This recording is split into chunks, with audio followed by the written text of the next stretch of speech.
പോലെ നമുക്ക് പ്രവർത്തിക്കാൻ പറ്റത്തില്ല. അവർ ആഗ്രഹിക്കുന്നത് പോലെ നമുക്ക് ആഗ്രഹിക്കാൻ പറ്റത്തില്ല. കാരണം നമ്മൾ ഈ ഭൂമിക്ക് വേണ്ടിയുള്ളവരല്ല. നമ്മുടെ പൗരത്വം സ്വർഗത്തിലുള്ളതാണ്. നമ്മുടെ ചിന്തകൾ സ്വർഗത്തിലുള്ളതാണ്. ഉയരത്തിലുള്ളത് തന്നെ ചിന്തിപ്പീൻ. നമ്മുടെ പേഴ്സണാലിറ്റി വേറെയാണ്. നമ്മൾ ഇങ്ങനെ വായിക്കുന്നില്ലേ, അവനെ കൈക്കൊണ്ട് അവന്റെ നാമത്തിൽ വിശ്വസിക്കുന്ന ഏവർക്കും ദൈവ മക്കളാകുവാൻ അവൻ അധികാരം കൊടുത്തു. അപ്പോൾ ക്രിസ്തുവിൽ വിശ്വസിക്കുന്നവർ ദൈവ മക്കളാണെങ്കിൽ, ക്രിസ്തു വിശ്വസിക്കാത്തവർ ഈ ലോകത്തിന്റെ മക്കളാണ്. അപ്പോ ദൈവ മക്കൾക്ക് ലോകത്തിന്റെ മക്കളിൽ നിന്ന് പ്രത്യേകതയുണ്ട്, ഉണ്ടാകണം. അതാണ് ഈ ക്വാളിറ്റി എന്ന് പറയുന്നത്. ശുശ്രൂഷകന്മാരെന്ന് പറയുമ്പോൾ നമ്മൾ സാധാരണ ചിന്തിക്കുന്നത് എങ്ങനെയാണ്? ഞാനും പറയാറുണ്ട്, നിങ്ങളും പറയാറുണ്ട്, ജനറലി എല്ലാവരും പറയുന്നത് സഭ പാസ്റ്ററെ ശുശ്രൂഷകൻ എന്ന് ജനറലി വിളിക്കാറുണ്ട്, അല്ലെ? വാസ്തവത്തിൽ വീണ്ടെടുക്കപ്പെട്ട എല്ലാ ദൈവമക്കളും കർത്താവിന്റെ ശുശ്രൂഷകന്മാരാകണം. അങ്ങനെയാ കർത്താവ് ആഗ്രഹിക്കുന്നത്. രക്ഷിക്കപ്പെട്ടവരോട് എന്താ പത്രോസ് അപ്പോസ്തലൻ പറയുന്നത്? നിങ്ങളോ അന്ധകാരത്തിൽ നിന്ന് തന്റെ അത്ഭുത പ്രകാശത്തിലേക്ക് നിങ്ങളെ വിളിച്ചവന്റെ സൽഗുണങ്ങളെ ഘോഷിപ്പാൻ തക്കവണ്ണം തിരഞ്ഞെടുക്കപ്പെട്ട ജാതിയും രാജകീയ പുരോഹിത വർഗവും വിശുദ്ധ വംശവും സ്വന്ത ജനവുമാകുന്നു. അപ്പൊ നമ്മൾ ആരാ? രക്ഷിക്കപ്പെട്ടവരാരാ? ദൈവത്തിന്റെ ശുശ്രൂഷകന്മാരാണ്, പുരോഹിത വൃന്ദമാണ്. മനുഷ്യനും ദൈവത്തിനും ഇടയിൽ മധ്യസ്ഥം വഹിക്കാൻ മഹാപുരോഹിതനായ ക്രിസ്തുവിന്റെ കൂടെ നിന്ന് ശുശ്രൂഷ ചെയ്യുന്ന ശുശ്രൂഷക വൃന്ദമാണ് ദൈവത്തിന്റെ സഭ, ക്രിസ്തുവിന്റെ സഭ. നമ്മൾ ശുശ്രൂഷകന്മാരുടെ ക്വാളിറ്റിയിലേക്ക് വളരണം, ഉയരണം. പ്രിയമുള്ളവരെ, ശുശ്രൂഷകന്മാരെന്ന ചിന്ത നമ്മൾ വരുമ്പോ നമ്മൾ ചോദിക്കും, കർത്താവേ ഞാൻ എന്താ ചെയ്യേണ്ടത്? അല്ലെ? യജമാനന്റെ അടുക്കലേക്ക് എല്ലാ ദിവസവും ദാസന്മാർ ചെന്നിട്ട് ചോദിക്കും, ഇന്ന് ഞങ്ങളുടെ ജോലി എന്താ? നമ്മുടെ പൂക്കാട്ടുപടി, ആലുവ അല്ലെങ്കിൽ പെരുമ്പാവൂർ മേഖലകളിലൊക്കെ ഒരുപക്ഷെ നമ്മൾ യാത്ര ചെയ്യുമ്പോഴൊക്കെ സ്ഥിരം കാണുന്ന കാഴ്ചകളാണ്. അതിരാവിലെ ഞാൻ വരട്ടെ, എന്തെങ്കിലും ജോലി ഉണ്ടോ എന്ന് ചോദിച്ച് മമ്പട്ടിയും അല്ലെങ്കിൽ വർക്ക് ചെയ്യാനുള്ള ഉപകരണങ്ങളുമായിട്ട് റോഡുകളിൽ, ജംഗ്ഷനുകളിൽ കാത്തു നിൽക്കുന്ന ആളുകൾ. എന്താ അവർ ചോദിക്കുന്നത്? ജോലിയുണ്ടോ? പ്രിയമുള്ളവരെ, ഒരു ശുശ്രൂഷകന്റെ മനസ്സ് എങ്ങനെ ആയിരിക്കണം? എപ്പോഴും കർത്താവിനോട് എന്താ ചെയ്യേണ്ടത്, ഞാൻ എന്താ ചെയ്യേണ്ടത്, അതായിരിക്കണം മനസ്സ്. സ്വർഗത്തിലൊരു ഒരു ചോദ്യമുണ്ടായി. മാനവ ജനതയെ വീണ്ടെടുക്കണം. പ്രത്യേകിച്ച് മറ്റു മാർഗങ്ങളൊന്നുമില്ല. കഠിനമാണ് ആ ദൗത്യം. ആർക്കാണ് പോകാൻ സാധിക്കുന്നത്? ആർ എനിക്ക് വേണ്ടി പോകും? മറുപടി വന്നത് സ്വന്തം പുത്രനിൽ നിന്നാണ്, ഏകജാതനായ പുത്രനിൽ നിന്നാണ്. പുത്രൻ മറുപടി പറഞ്ഞു, എന്നെ അയക്കണമേ, ഞാൻ പോകാം. എങ്ങനെ അത് പറയുന്നത്? അടിയനിതാ, അടിയനെ അയക്കണമേ. പ്രിയമുള്ളവരെ, ക്രിസ്തു ഈ ഭൂമിയിലേക്ക് ഇറങ്ങി വന്നത് ഒരു ശുശ്രൂഷകനായിട്ടാണ്. മർക്കോസിന്റെ സുവിശേഷം 10-ാം അധ്യായം 45-ാമത്തെ വാക്യത്തിൽ നമ്മൾ ഇങ്ങനെ വായിക്കുന്നു, ഞാൻ ശുശ്രൂഷ ചെയ്യിപ്പാനല്ല, I have not come to be served, but to serve and give my life as ransom for many. ഞാൻ അനേകർക്ക് വേണ്ടി എന്റെ ജീവനെ മറുവിലയായി കൊടുപ്പാൻ അത്രേ വന്നത്. മറ്റുള്ളവരെ കൊണ്ട് ശുശ്രൂഷിപ്പിക്കാനല്ല, ശുശ്രൂഷ ചെയ്യിപ്പാനല്ല, ശുശ്രൂഷ ചെയ്യാൻ വേണ്ടിയാണ് ഞാൻ വന്നത്. അതിന്റെ കൃത്യമായ തെളിവാണ് ശിഷ്യന്മാരുടെ പാദങ്ങൾ കഴുകുന്ന ക്രിസ്തു. ആ ക്രിസ്തുവിന്റെ അനുയായികളാണ് നമ്മൾ. അവൻ, ആ ക്രിസ്തു നമ്മുടെ ജ്യേഷ്ഠ സഹോദരനാണ്. അവൻ നമ്മുടെ മണവാളന്റെ പൊസിഷനിലാണ്. പ്രിയമുള്ളവരെ, അവൻ കാണിച്ചു തന്ന മാതൃക നമ്മുടെ മുമ്പിൽ നിൽക്കുന്നു. ശുശ്രൂഷയ്ക്ക് വേണ്ടിയാണ് ഞാൻ നിങ്ങളെ വിളിക്കപ്പെട്ടത്. യജമാനൻ ആരോഗ്യമായി നിൽക്കാൻ നമുക്ക് സാധിക്കണം. വിളിക്കപ്പെട്ടവന്റെ ഹെൽത്തായി മാറാൻ, ആരോഗ്യമായി മാറാൻ. അവൻ എന്റെ കൂടെയുള്ളത് എനിക്കൊരു ബലമാണെന്ന് പറയാൻ കഴിയുന്ന വ്യക്തിത്വം രൂപപ്പെടുത്തിയെടുക്കാൻ നമുക്ക് സാധിക്കും. അടുത്തത്, വിശ്വസ്തന്റെ ഗുണമെന്ന് പറയുന്നത് കഷ്ടത സഹിക്കാൻ സന്നദ്ധനാണ്. എന്ത് കഷ്ടതയും സഹിക്കും. യോസഫ് വിശ്വസ്തനായിരുന്നു. അതിന്റെ ഗുണം നമ്മൾ യോസഫിന്റെ ജീവിതത്തിൽ കാണുന്നു. എന്ത് കഷ്ടതയും, അല്ലെ? പൊട്ടക്കിണറാണെങ്കിലും കാരാഗൃഹമാണെങ്കിലും ആക്ഷേപം, പരിഹാസം അതിന്റെ അങ്ങേ തലയ്ക്കലാണ്. ഇതെല്ലാം അനുഭവിക്കേണ്ടി വന്നു. സഹോദരന്മാർ വെറുത്തു, വിറ്റുകളഞ്ഞു, കൊല്ലാൻ ശ്രമിച്ചു. അമ്മയും അപ്പനും ഒക്കെ അടുത്തില്ലാത്ത അവസ്ഥയിലേക്ക് അകപ്പെട്ടു പോയി. ആരുമില്ലാതെ ദീർഘവർഷങ്ങൾ പ്രതിസന്ധിയിലൂടെ കടന്നുപോയിട്ടും വിശ്വസ്തതയ്ക്ക് ഭംഗം വരുത്താതെ നിലകൊണ്ടവൻ അവനെ അധികത്തിന് വിചാരകനാക്കും. അല്ലെ, വിശ്വസ്തനെ അധികത്തിന് വിചാരകനാക്കും. ഗൃഹവിചാരകന്മാരിൽ അന്വേഷിക്കുന്നതോ അവർ വിശ്വസ്തന്മാരായിരിക്കണം എന്നതത്ര ഒറ്റ മാനദണ്ഡമാണ്. ഒറ്റ മാനദണ്ഡം വിശ്വസ്തതയാണ്. വിശ്വസ്തത എന്ന് പറഞ്ഞാൽ എന്താ ശരിക്കും? ആ വാക്കിന്റെ അർത്ഥം എന്താണ്? വിശ്വസ്തത എന്ന് പറഞ്ഞാൽ ചെയ്യേണ്ട കാര്യം, ഏറ്റെടുത്ത കാര്യം, അല്ലെങ്കിൽ ഏൽപ്പിക്കപ്പെട്ട കാര്യം കൃത്യസമയത്ത് ചെയ്തു തീർക്കുന്നതിനെയാണ് വിശ്വസ്തത എന്ന് പറയുന്നത്. പ്രിയമുള്ളവരെ, ദൈവം നമ്മെ പറ്റി ആഗ്രഹിക്കുന്നത് ഈ ഒരു ആറ്റിറ്റ്യൂഡിൽ വളരാനാണ്, ഈ ഒരു മനോഭാവത്തിൽ വളരാനാണ്. ദൈവസന്നിധിയിൽ വിശ്വസ്തന്മാരായി ഏറ്റെടുത്ത ദൗത്യം പൂർത്തീകരിക്കുന്ന നിലവാരത്തിലേക്ക് വളരാൻ ദൈവം ആഗ്രഹിക്കുന്നു.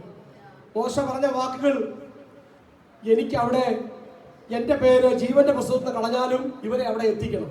കാരണം ഏറ്റെടുത്ത ദൗത്യം എന്താ? അവിടെ എത്തിക്കാമെന്നാ പറഞ്ഞത്.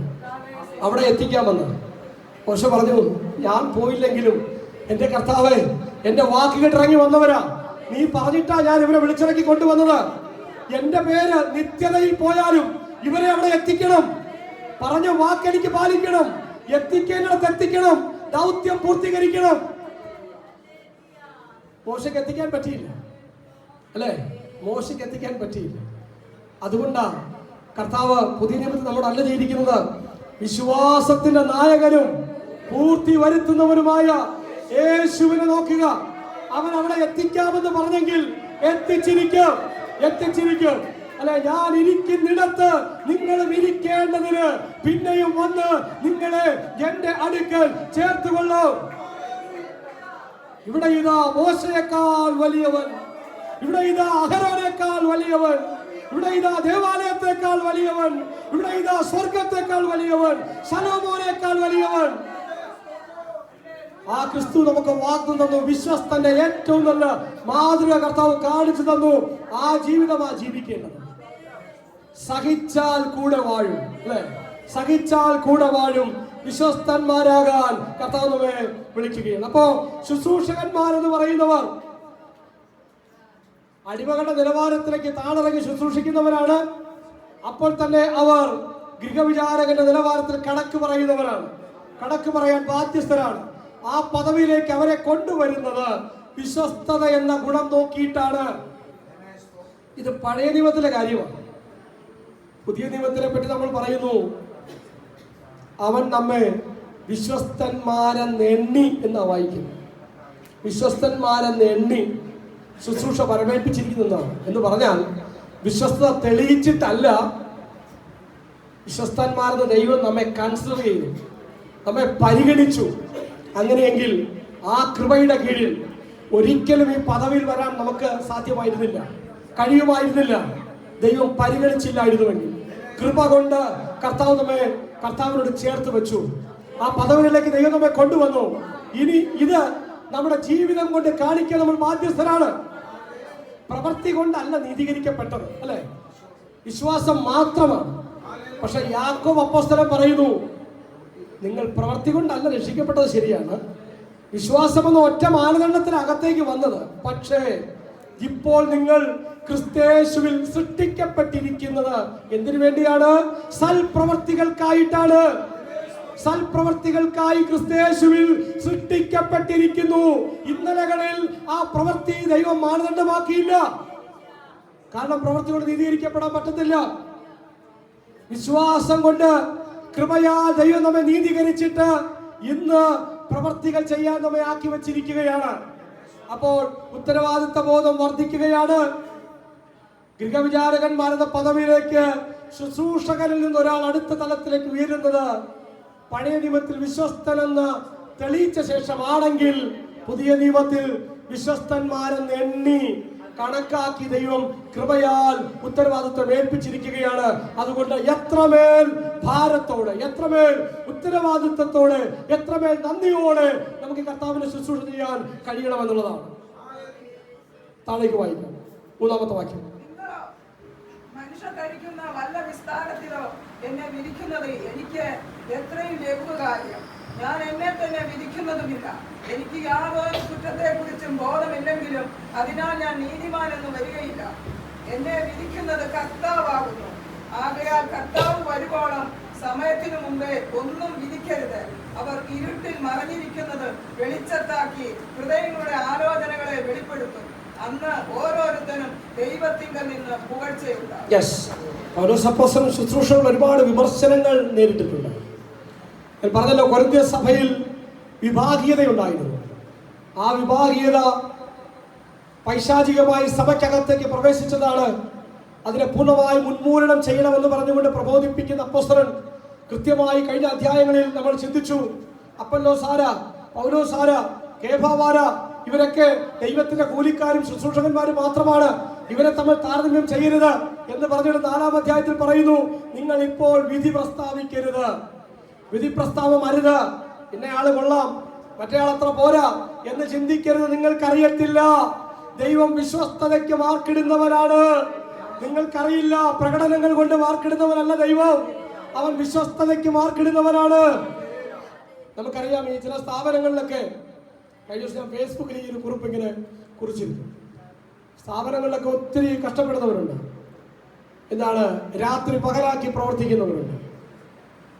അംഗീകാരങ്ങളും അവസരങ്ങളും ഒക്കെ വരുമ്പോൾ നമ്മുടെ ഈ പറഞ്ഞ മണ്ണും ചാരി നിന്നവൻ പെണ്ണും കൊണ്ടുപോയെന്ന് പറഞ്ഞ പോലെ ആളുകൾ പോകുന്നതാണ് അല്ലേ. ഒരു അധ്വാനവും ചെയ്യാതെ എന്താണ് പ്രധാനപ്പെട്ട ഉത്തരവാദിത്തങ്ങളിലേക്കോ അല്ലെങ്കിൽ പദവികളിലേക്കോ വരാൻ മനുഷ്യൻ ആഗ്രഹിക്കുന്ന സ്വാർത്ഥതയുടെ കാലം. അതൊക്കെ കണ്ടിട്ടാണ് മനുഷ്യരെ പരിഗണിക്കുന്നത്.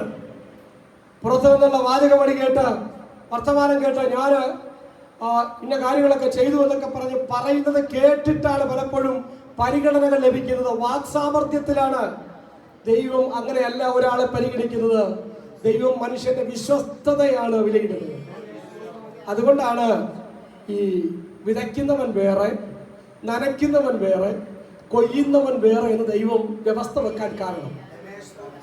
കൊയ്യുന്നവൻ പറയും എന്റെ മിടുക്കുണ്ടാ അല്ലെ, കൊയ്യുമ്പോൾ ഭയങ്കര സന്തോഷമാണ്.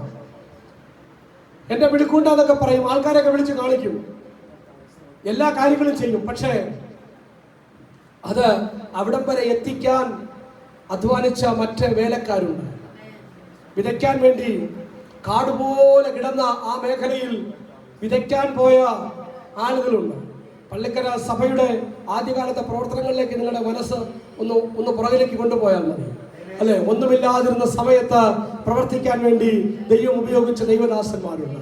അത് കഴിഞ്ഞ ശേഷം നടാൻ വേണ്ടി ഉപയോഗിച്ച വേലക്കാരുണ്ട്. അത് കഴിഞ്ഞ് നനയ്ക്കാൻ വേണ്ടി ഉപയോഗിച്ച വേലക്കാരുണ്ട്. കൊയ്യാൻ വേണ്ടി ഉപയോഗിക്കപ്പെട്ട വേലക്കാരുണ്ട്.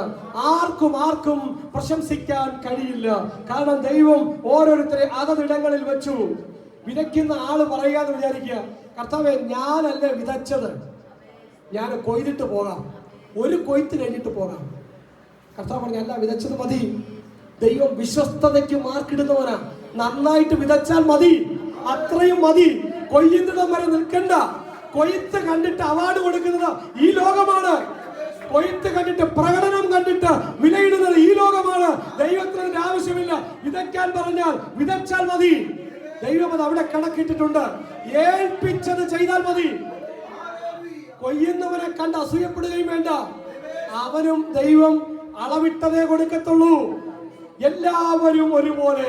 അപ്പോസ്തലൻ പറയുന്നു, ഒരുവൻ മറ്റൊരുവന്റെ മീതെ പണിയുന്നു എന്ന് പറഞ്ഞാൽ ആരും സ്വതവേ ഒരു പണിയും നടത്തുന്നില്ല. ആദ്യം ഒരു സഭയുടെ വർക്ക് തുടങ്ങുന്ന ആളായിക്കോട്ടെ, അദ്ദേഹം തുടങ്ങുന്നത് ക്രിസ്തുവിന്റെ മേല, അപ്പോസ്തലന്മാരുടെ മേല അല്ലെ. ഇന്നലകളിൽ സഭയുടെ പണികാരികൾ പ്രവർത്തിച്ചവരുടെ മേല അവർ പണിയുന്നത്. അപ്പോൾ എല്ലാ വ്യക്തികളും ഒരാൾ പണിത പണിയുടെ മുകളിലാണ് പണിയുന്നത്. പക്ഷെ അപ്പോസ്തലൻ പറയുന്നു, പണി സൂക്ഷിക്കണം. അത് ക്രിസ്തു എന്ന അടിസ്ഥാനത്തിൽ നിന്ന് മാറിപ്പോകാതെ സൂക്ഷിക്കണം. നനച്ചാലും കൊള്ളാം, വിതച്ചാലും കൊള്ളാം, കൊയ്താലും കൊള്ളാം. ഓർക്കണം, ക്രിസ്തുവിൽ അടിസ്ഥാനം ഇട്ട് വേണം ഇതെല്ലാം ചെയ്യാൻ. അങ്ങനെയാണെങ്കിൽ കൂലിക്കർഹതയുള്ളൂ. ഗൃഹവിചാരകന്മാർ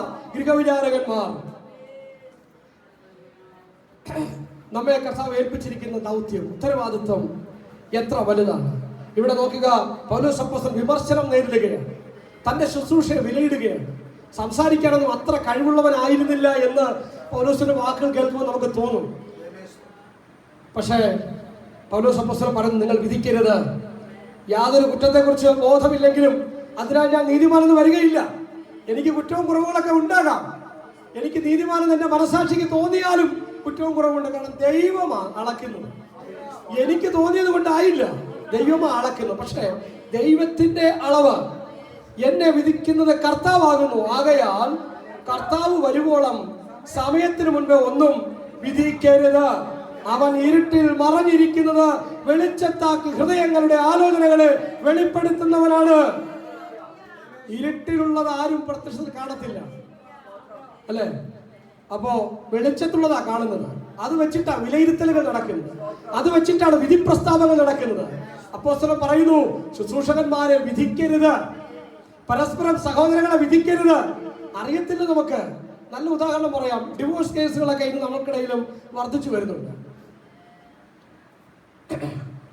ഭാര്യ വന്ന് പറയുന്ന റീസൺ, ഭർത്താവ് പറയുന്ന റീസൺ, ഇതൊന്നും ശരിയായ കാരണങ്ങളൊന്നും ആയിരിക്കത്തില്ല. ഇത് കേട്ട് വിധി പ്രസ്താവിക്കാൻ പോയി കഴിഞ്ഞാൽ വിധി പറയുന്നവന് നല്ല പണി കിട്ടാൻ സാധ്യതയുണ്ട്, അല്ലേ? അവർക്ക് മാത്രമേ ഒരുപക്ഷെ അറിയത്തുള്ളായിരിക്കും.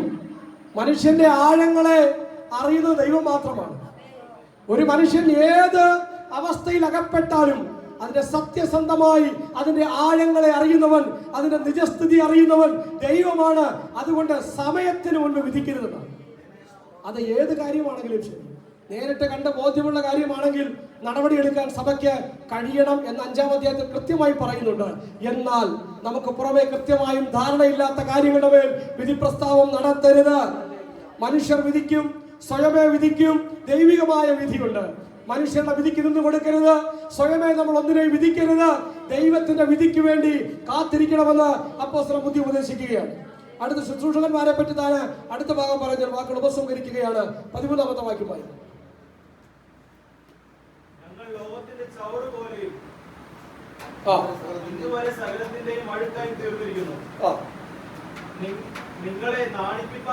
മതി.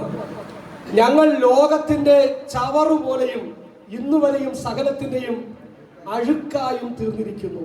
അപ്പോ തൊട്ട് മുകളിലേക്ക് ഒന്ന് വായിക്കുമ്പോൾ നമ്മൾ അവിടെ കൂത്തുകാഴ്ചയായി തീർന്നിരിക്കുന്ന ഒരു ഭാഗം വായിക്കാം. 9-ാമത്തെ വാക്യം, ഞങ്ങൾ ലോകത്തിന്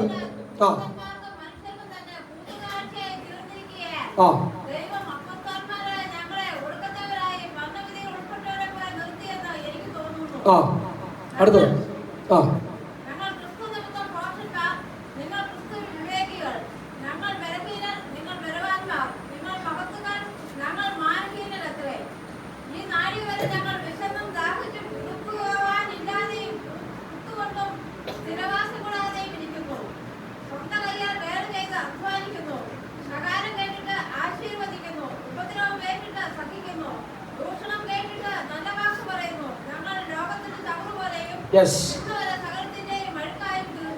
ഒരു ശുശ്രൂഷകന്റെ അവസ്ഥയാണ് അപ്പോസ്തലനിലൂടെ പറഞ്ഞിരിക്കുന്നത്.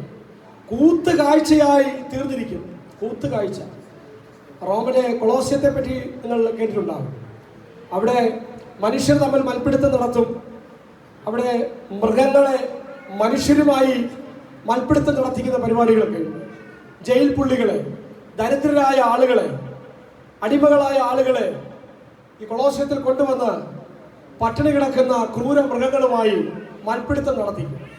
അത് കാണുന്നവർക്ക്, കാണികൾക്ക് നല്ല രസമാണ്. കൂത്തുകാഴ്ചയാണ്. ഈ കൂത്തുകാഴ്ച എന്ന പദത്തിൽ നിന്നാണ് തിയേറ്റർ എന്ന ഇംഗ്ലീഷ് പദം രൂപപ്പെട്ടിട്ടുള്ളത്. അപ്പോൾ നമ്മളിന്ന് തിയേറ്റർ എന്ന് പറയുന്നു, അവിടെയും ഒരു പരുവത്തിന് ഇതൊക്കെ തന്നെയാണ്, അല്ലേ? അപ്പോൾ കൂത്തുകാഴ്ച എന്ന് പറയുമ്പോൾ അടിമകളായ ജയിൽ പുള്ളികളെ അല്ലെങ്കിൽ പ്രായാധിക്യത്തിലെത്തിയവരെ ഈ മൃഗങ്ങളുമായി, ക്രൂര മൃഗങ്ങളുമായി മൽപ്പിടുത്തത്തിന് മുന്നിടുമ്പോൾ മൃഗങ്ങൾ കടിച്ചു കീറി കൊല്ലുന്നത് കണ്ട് ആസ്വദിക്കുന്ന റോമൻ ജനതയെ രസിപ്പിക്കാൻ വേണ്ടി റോമൻ ഗവൺമെന്റ് ചെയ്ത പരിപാടികളാണ്, കലാപരിപാടികളായത്.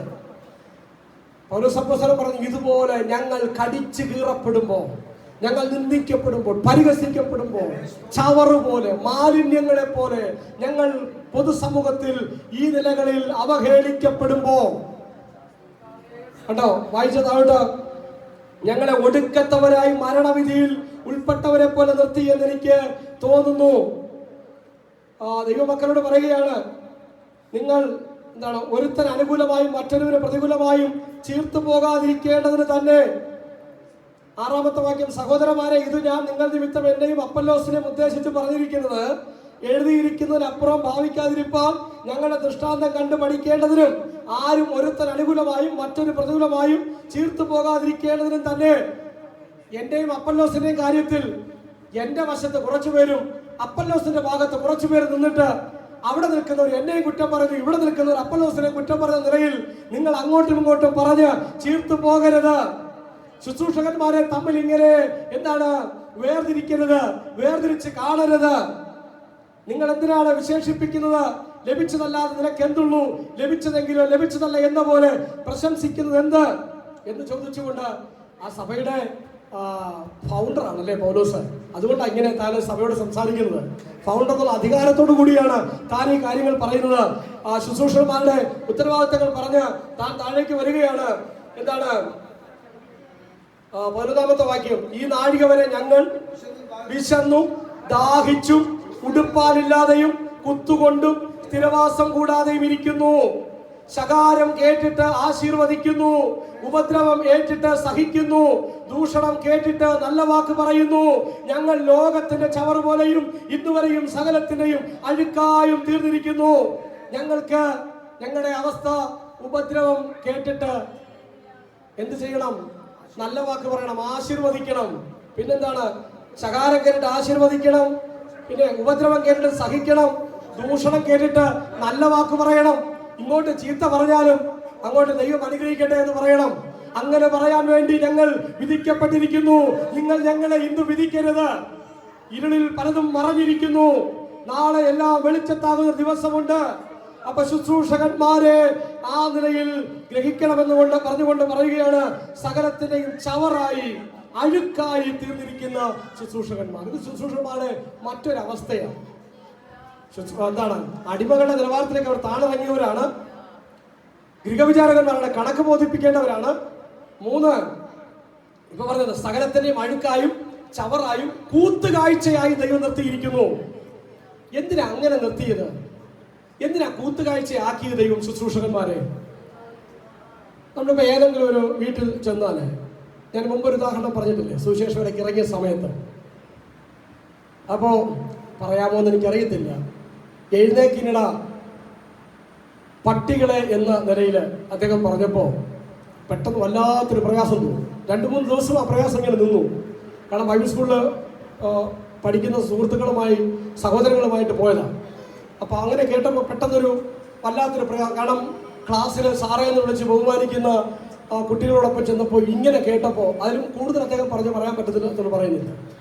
വേറൊരു ശവസംസ്കാര ശുശ്രൂഷയിൽ പോയപ്പോൾ അവിടെയും ഇതുപോലെ, അത് പിന്നെ നമുക്ക് പറയാൻ പറ്റാത്ത, ഓർത്തെടുക്കാൻ പോലും പറ്റാത്ത ചീത്തയായിരുന്നു. അത്രയും ചീത്ത പരസ്യമാണ്. അത് എന്നോട് കൂടെയുള്ള സീനിയർ ശുശ്രൂഷകനെ കേട്ടത്. ഞാൻ അസോസിയേറ്റ് ആയിട്ട് കൂടെ വർക്ക് ചെയ്യുകയാണ്. അപ്പം ഞങ്ങൾ അവിടെ രണ്ടുപേരും അവിടെ നിന്ന് ഈ ജനക്കൂട്ടത്തിലുള്ള ഇങ്ങനെ ഉരുകുകയായിരുന്നു. ഞാൻ പറഞ്ഞത് അത് എൻ്റെ ആദ്യകാലത്തെ അനുഭവങ്ങളാണ്. ഇന്നിപ്പോൾ എന്ത് കേട്ടാലും കുഴപ്പമൊന്നുമില്ല. ഞാൻ പറഞ്ഞത്, എന്തിനാ ദൈവം ഇങ്ങനെ ശുശ്രൂഷകന്മാർക്ക് അവസരം ഒരുക്കുന്നറിയാമോ? കൂലി ചോദിക്കാൻ പോലും അർഹതയില്ലാത്ത നിലയിലേക്ക് സമർപ്പിച്ചില്ലേ? ആ സമർപ്പണം ശരിയായോ എന്നറിയാനോ?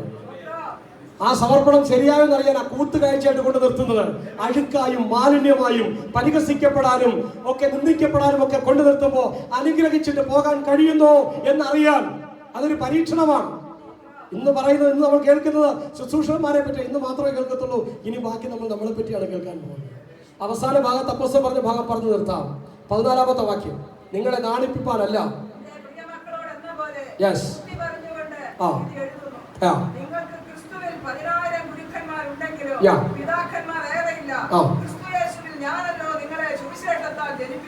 നിങ്ങൾക്ക് ഒരുപാട് ഗുരുക്കന്മാരുണ്ടാകാം. നിങ്ങൾക്ക് ഇവിടെ കയറി ഇറങ്ങി നടന്ന് നിങ്ങളെ ശുശ്രൂഷിക്കുന്ന ഒരുപാട് പേരുണ്ടാകാം. പക്ഷേ ക്രിസ്തുവിൽ നിങ്ങളെ ജനിപ്പിച്ച നിങ്ങളെ ആത്മിക പിതാവ് ഞാനാണ്.